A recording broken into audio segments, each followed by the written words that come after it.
Então, vamos lá. Terceira parte da aula, elementos climáticos. O que significa isso, Saulo? Elementos climáticos são os ingredientes do clima. O que é necessário para o clima existir? Vamos falar dessa forma.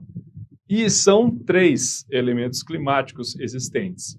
É quando eu falo sobre a temperatura, quando eu falo em relação à umidade e quando eu falo sobre a pressão atmosférica. Esses são os ingredientes do clima.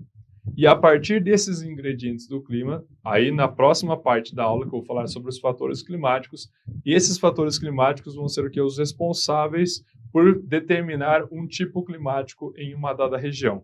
Mas, independente desses fatores climáticos, tanto a temperatura, a umidade, como a pressão atmosférica, elas são necessárias e elas acabam existindo em diferentes partes do mundo. E isso vai variar. Essa aula, conforme você falou, a radiação solar tem lugar que ela é mais perpendicular, tem lugar que ela é mais difusa. Esse é um ponto. Tem lugar que chove mais, tem lugar que chove menos. Esse é outro relacionado à umidade. Tem lugar que a pressão atmosférica é maior, é uma área de alta pressão, baixa pressão e assim por diante. Correto. Então vamos lá. Primeiro, falar sobre a temperatura. Então, pensando na temperatura, o que é necessário considerar? A radiação solar e a irradiação terrestre. Então, quando falamos da radiação solar e a irradiação terrestre, estou falando da temperatura, que é um elemento climático. Então, acabei de comentar com vocês, na hora que eu estava falando sobre a estratosfera, a radiação solar, como é que ela acontece? Então, é emitido pelo Sol. Fala-se radiação solar, fala-se raio UVB, UVB2, raio ultravioleta, não importa. Então, ele chega até o nosso planeta. Ele chegando até o nosso planeta, conforme eu havia comentado, uma porcentagem dele, 90%, acaba sendo barrada pela camada de ozônio, mas os outros 10% acabam chegando até a superfície do nosso planeta. E é importante lembrar que uma quantia também dessa radiação solar, ela acaba sendo refletida. Aí é a chamada irradiação solar. Então, a radiação solar chega, a irradiação ela acaba o quê? Saindo. E pensando nessa irradiação, também a gente pode chamar de raio infravermelho. Então, ultravioleta, a partir do Sol, e esse que refletiu é conhecido como infravermelho. Depois, albedo, que na verdade já acabei de comentar com vocês, a hora que eu estava falando sobre as auroras polares. Essa aula você falou que albedo diz respeito à taxa de reflexão. Se for uma cor mais clara, vai refletir mais. Se for uma cor mais escura, vai absorver mais a luminosidade. E a temperatura envolve essa característica, sim. Até porque, quando a gente começa a analisar medidas para reduzir o chamado aquecimento global, uma delas realmente é fazer com que comece o telhado das casas serem pintados de branco, para fazer com que tenha uma reflexão maior do que uma absorção de luminosidade. Depois, em relação à temperatura também, existe o chamado efeito estufa, que é importante ressaltar. Vamos lá. Primeiro passo, pessoal. Efeito estufa é um fenômeno, o quê? Natural. Natural, Saulo? Natural. E ainda bem que ele existe. Porque se ele não existisse, muito provavelmente morreríamos de frio. Então, o que é um efeito estufa? O efeito estufa é o seguinte: existem diversos gases que são lançados na atmosfera, que recebem o nome de gases do efeito estufa, como o gás carbônico, como o metano, como o dióxido de nitrogênio, de enxofre e assim por diante. Existem vários que são lançados. E eles são lançados na atmosfera e eles acabam sendo responsáveis por criar esse efeito de estufa, de fazer com que o nosso planeta fique mais aquecido. Então é isso que acontece, esse é o chamado efeito estufa. Tanto é que dá para fazer uma analogia quando nós pensamos numa estufa de planta. Tem lá uma casa que é feita de vidro para fazer com que a vegetação que está ali dentro, diversas plantas, por exemplo, um orquidário, por exemplo, acabe sobrevivendo. Por quê? O vidro é um elemento que ele acaba conseguindo segurar o calor por mais tempo. Então é o mesmo raciocínio quando a gente pensa nesse chamado efeito estufa. A questão é o agravamento do efeito estufa. O agravamento do efeito estufa, aí sim, ele é causado pelo homem. Por quê? Porque o homem acaba liberando demais esses gases de efeito estufa, principalmente gás carbônico e metano, fazendo com que a temperatura do nosso planeta fique mais aquecida do que deveria ficar. Ah, Saulo, isso daí vai ao encontro do chamado aquecimento global? Sim, até porque muitos acabam colocando como sinônimo até. Se eu falo agravamento do efeito estufa, se eu falo aquecimento global, realmente muitos acabam colocando isso como sinônimo. Então, pessoal, mais uma vez, efeito estufa, apenas efeito estufa, é um fenômeno natural. Agravamento do efeito estufa, aí sim, ele é causado pelo homem. Continuando. Então, coloquei aqui para vocês um balanço energético, pensando na radiação solar, pensando na irradiação solar, como ele acontece no nosso planeta. E é bastante variado. Uma porcentagem entra, uma porcentagem sai, uma porcentagem é absorvida. Aí você pode estar se perguntando, Saulo, eu vou ter que saber todas essas porcentagens? Pessoal, de jeito nenhum. Coloquei aqui só para a gente poder ter o quê? Uma ideia do que acontece quando falamos desse balanço energético. O que é esse balanço energético? O raio solar que entra, o raio solar que sai, basicamente. Então, para poder entender como que é bastante variado no nosso planeta. Depois, o próximo elemento climático é quando nós falamos da umidade. Umidade, Saulo, sim. E a umidade, ela acaba ocorrendo por conta da chamada evaporação e também a chamada evapotranspiração. Vamos entender a diferença que existe entre essas duas.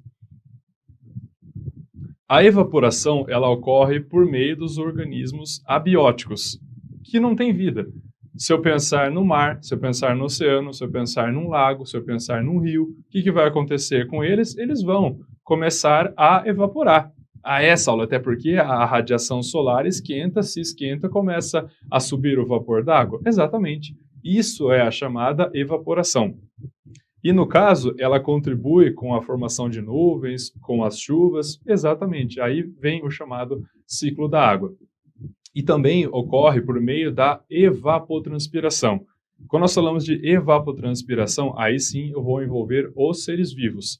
Principalmente o que? A vegetação. A vegetação acaba liberando essa evapotranspiração, contribuindo com esse vapor d'água, consequentemente com essa formação de nuvens, e o resultado disso é o quê? Chuva. E, além da vegetação, é importante lembrar também que até nós conseguimos fazer essa evapotranspiração. Saulo? Sim, a gente acaba perdendo água no nosso corpo, então acaba contribuindo realmente com essa evapotranspiração que eu estou comentando com vocês.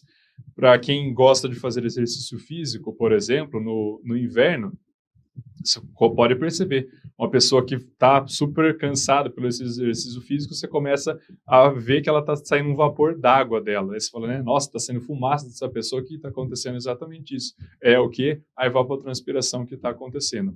E cria esse efeito justamente porque está uma temperatura baixa, então essa temperatura baixa entrando em contato com o seu corpo que está quente acaba criando esse efeito. Então, realmente parece que a pessoa está tirando fumaça do corpo dela, mas na realidade nada mais é do que a evapotranspiração. Depois, umidade absoluta. Nossa, Saulo, o que é esse conceito, umidade absoluta? Eu já ouvi falar em umidade relativa, mas não em umidade absoluta. Exato. A umidade absoluta é quando chegou ao ponto de saturação e aí começa a chover. Isso é umidade absoluta. E tem a chamada umidade relativa, que já vale a pena comentar com vocês. O que é a umidade relativa? Umidade relativa significa que eu tenho uma porcentagem de umidade na atmosfera, numa dada localização, e ela pode variar. Pode ser de 40, 30, 20, 80, depende de região para região. Se for analisar a média global da umidade relativa do ar, a média global é de 60%. O que significa isso? Significa que mais 40%, o 100%, que é a umidade absoluta, começa a chover.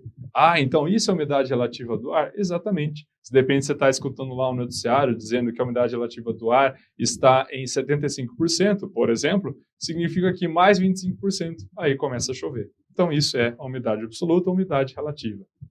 Depois, ponto de orvalho é o ponto de saturação. É justamente o momento que está nesses 99,9%, mais 0,1%, começa o quê? Começa a chover. Umidade relativa. Quando dizemos que a umidade relativa do ar é de 60%, significa que o ar está com 60% da sua capacidade máxima de água, conforme eu havia dito, mais 40%. Daí começa a chover. Pressão atmosférica. Em relação à pressão atmosférica, pessoal, é importante ter em mente dois pontos de vista: a latitude e depois a altitude. Então, primeiro vamos explicar o que significa isso. Latitude significa qualquer ponto no nosso planeta até a linha do Equador. Essa distância é chamada de latitude. A latitude, ela varia de 0, estando na linha do Equador, até 90 graus no sentido norte, ou seja, estando no extremo norte do nosso planeta, ou até 90 graus no sentido sul, estando no extremo sul do nosso planeta. Então, isso significa o quê? Latitude.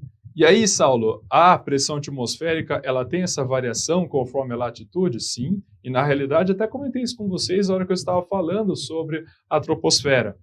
Saulo, você falou que a troposfera, ela varia essa quantidade gasosa dependendo do local que eu estou no planeta? Exatamente. Então é esse raciocínio que deve ser levado em conta. Existem locais onde a pressão ela vai ser baixa, como por exemplo na linha do Equador. Na linha do Equador ela vai ter uma pressão baixa. Se a gente analisar os trópicos, tanto o trópico de Câncer como o trópico de Capricórnio, o que vai acontecer com essa pressão? Ela vai ser alta. Depois, se a gente analisar as proximidades do Círculo Polar Ártico, bem como do Círculo Polar Antártico, ela vai ser baixa novamente. E aqui que é um mistério. Por quê? Nessas regiões que são consideradas de média até de alta latitude, dá a entender que a pressão seria o quê? Seria alta. Até porque, pensar numa pressão alta, vou pensar numa temperatura mais baixa.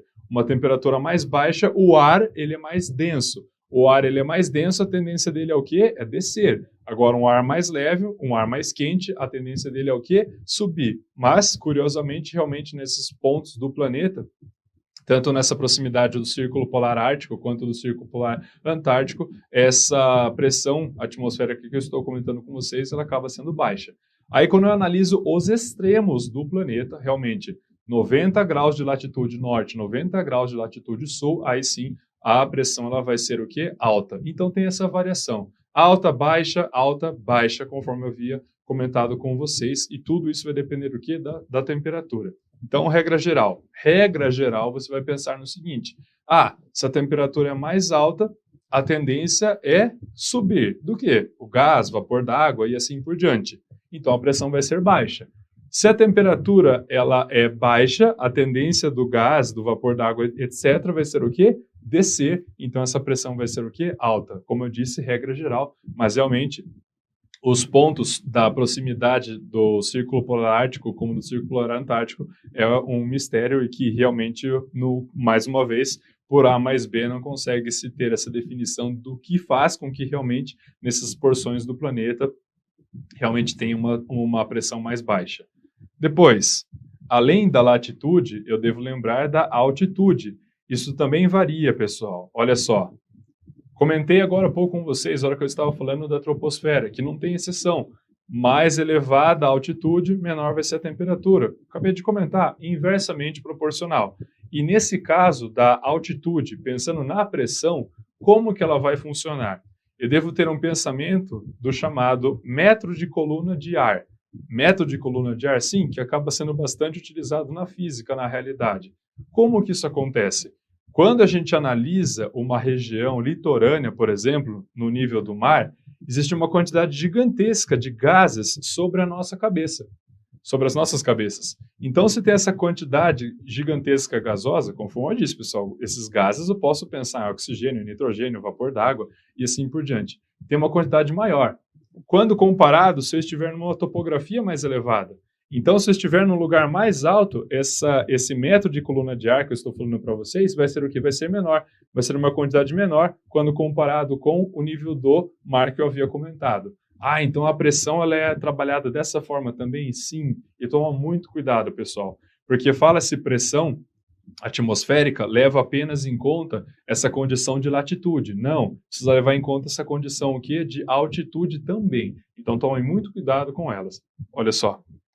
Então, com base nesse raciocínio que eu acabei de comentar, esse metro de coluna de ar, olha só, essa ilustração deixa bastante clara. Por quê? Quando a gente analisa Santos, que está no nível do mar, há maior pressão atmosférica em relação a quê? Essa maior coluna de ar. Olha só, essa coluna de ar que está em roxo, olha quantos gases existem sobre as nossas cabeças. Diferentemente se eu estiver em São Paulo, na capital paulista. Por quê? Na capital paulista eu estou a 750 metros de altitude, bem mais alto. Então, estando bem mais alto, vou ter o quê? Uma quantidade de coluna de ar menor sobre a minha cabeça, o que faz com que a menor pressão atmosférica também acabe acontecendo.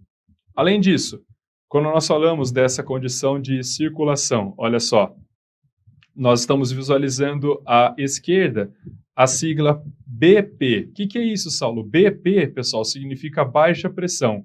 Estão vendo aqui nesse BP, as setas em azuis, elas estão indo para o centro?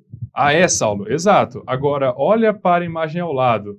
A imagem do lado apresenta AP, que é o quê? Alta pressão. Diferentemente, as setas, elas estão indo para o quê?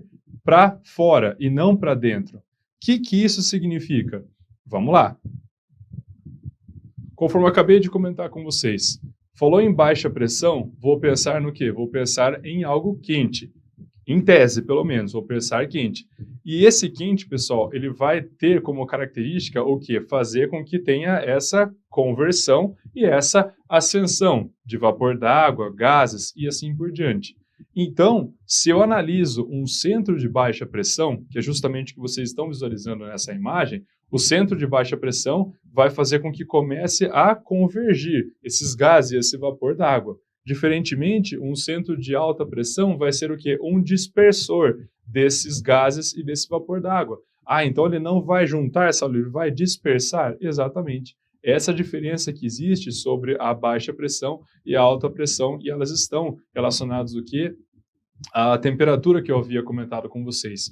E pensando nessa condição de alta ou baixa, eu vou pensar na própria circulação do quê? Do vento. Então, o vento na baixa pressão ele vai ter o quê? Essa característica de convergir, indo para o centro, fazendo com que tenha o quê? A ascensão desses gases, desse vapor d'água, que fica mais fácil a ocorrência de chuva, quando comparado com o centro de alta pressão, que ele vai ser esse dispersor de ar que vai ficar muito difícil ter essa formação de nuvens. Então, é essa a diferença que existe entre a alta e a baixa pressão, conforme nós estamos vendo aí nesse esquema. Então, pessoal, agora eu encerrei com vocês essa nossa terceira parte, que eu falei sobre os elementos climáticos, novamente, falando da temperatura, da umidade, bem como da pressão atmosférica, elas são consideradas os elementos climáticos. É importante ressaltar também que, de repente, na literatura, você pode ver outras nomenclaturas. No lugar de temperatura, você visualiza, por exemplo, radiação solar. Ah, tá errado, Saulo? Não. Tudo bem, radiação solar também é considerado um elemento climático. Ou, quando fala assim umidade, ao invés de umidade, você visualiza chuva, também está correto. Ou ainda, em relação à pressão atmosférica, depende, você pode ler vento ao invés de pressão, tudo bem, está correto também quando a gente pensa nesses ingredientes do clima que eu havia comentado com vocês. Então, vamos dar continuidade.